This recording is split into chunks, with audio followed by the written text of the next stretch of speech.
Hi, Thomas. Hi. What did you make of that performance, and what did you make of Ben White's performance and the reception he got from the crowd?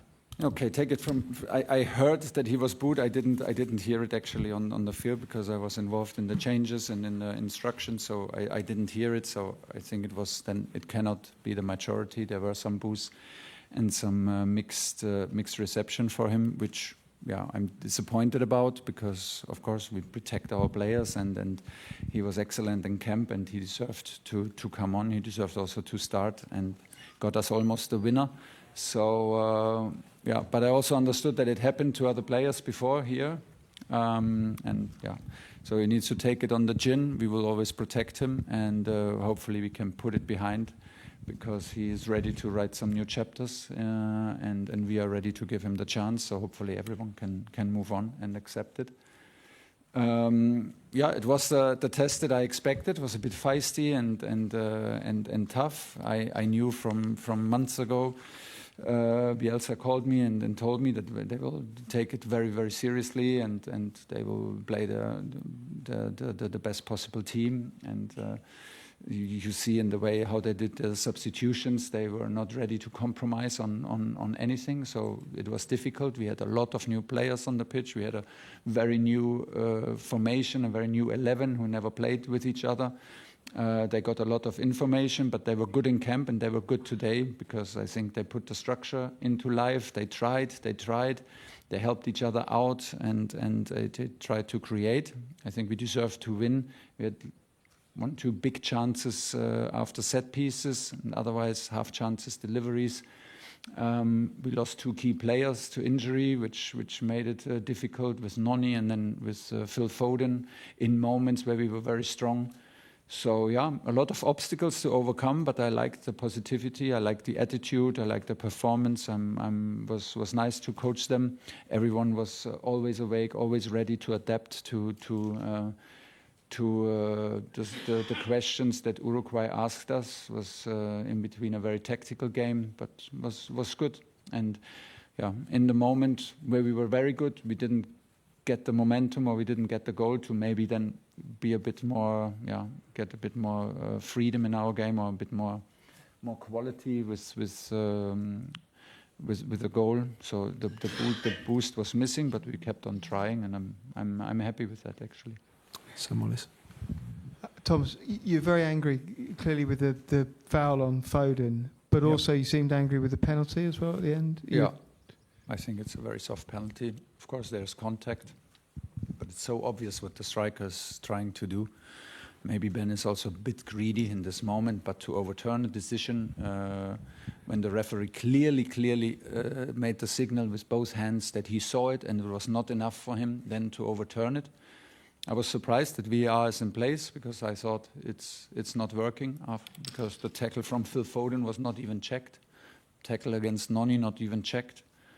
And then suddenly this one was checked. Okay, like I said, I don't think it's enough, but okay, it is what it is. I think I heard that our goal was also a tough block before our goal.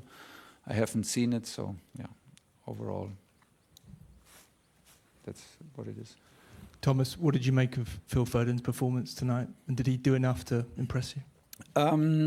Well, we put him into place because we were aware of the midfield 3 of Uruguay. They change a lot the positions. They're allowed to move freely, and they wanna drag you out of position. So to go then into their strikers, play bounce passes and start attacks. So we needed a very solid and very tactical, smart performance in midfield, and that was when Phil came into play because he was yesterday outstanding in the defensive patterns in training.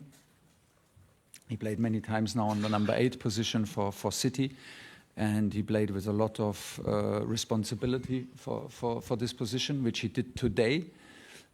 In moments, I thought he could be a bit more adventurous. He could be a bit more like a number 10 and try a bit more stuff and take a little bit more risk. I felt him getting stronger. We helped. We saw some solutions involving him and our number 9, number 10 through the middle.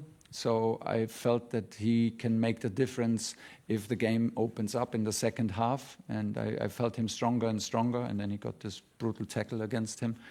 But I liked him because he did well against the ball. He initiated the press. He played with a lot of responsibility. It was good. Jack. Hi Thomas. Just on Phil again. How difficult is it for an international manager to sort of manage someone that's obviously low on confidence, and you've not got him for that long? It was very easy this camp. Phil came with a big smile and was around everyone and was involved and so good in training and was just involved with everyone, not only the players that he is used to meet in camp, but also with the new guys. It was very impressive. We could clearly see that he liked coming and enjoyed the days. And like I said yesterday, he was impressive in defensive training. So we gave him the start to help also Jimmy Garner and Jordan Henderson, who played for us in the three in midfield, to have the stability in the core and go from there. He did well. Hi Thomas, I don't know if this is too early, but are you able to tell us any of the players who are going to be released now? It's too early. It's too early because now we have some injuries and there's also a medical update on the players who came. Not everyone is fully fit, as I understood. I'm not fully aware because I was focused on the match. So we will, like always, as a coach, take late decisions and maybe take the decision only tomorrow to have a squad against Japan to compete, because we need to also check on John Stones. We need to double check on Jude. What's the situation and how we can use them. Jake. Hi Thomas.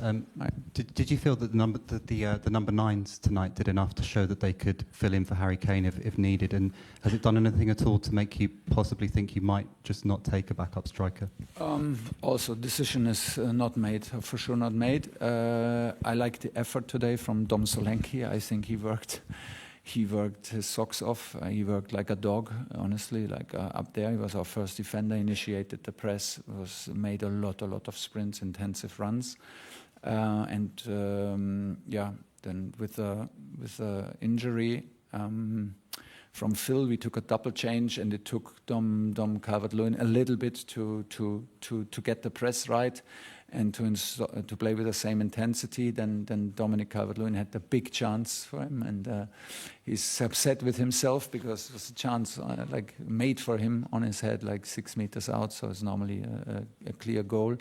So he could have made a statement straight away. But we played then through the middle. Dom was always available through the middle, and we wanted to play a little bit more through the middle in second half. And he did quite well. I was, for me, everyone, they tried to stick to the plan. They tried to put the plan into life, and this includes basically everyone and also the two strikers. Hi Thomas. Did you learn as much as you hoped to tonight? Yeah, I learned a lot. Yeah, because it was a tough opponent, and you just see it. You see it in the details. You learn a lot in the details. How's the behavior, and you see the level. You know, if you play against Ugarte, if you play against Valverde in midfield, and you see the level. It's like you play against the wingers, and these defensive players is a high level, and then you instantly see. So we needed this kind of test. I'm happy that we did it the way we did it, and learned a lot. And with Japan, is it going to be more fine-tuning with the World Cup in mind, or more experimental? Well, the guys who came, they need to relearn our principles. They haven't been in camp for 3 months, so they also need to relearn it. We have 3 days of training. Japan plays a very unique style with normally a back five, so wing backs and then 2 10s and then switching sides, and so we need to be on point tactically to have solutions. But this is what we expect from the guys who got a break. That we will deliver some solutions, and they need to put it into life. But this is our work from tomorrow.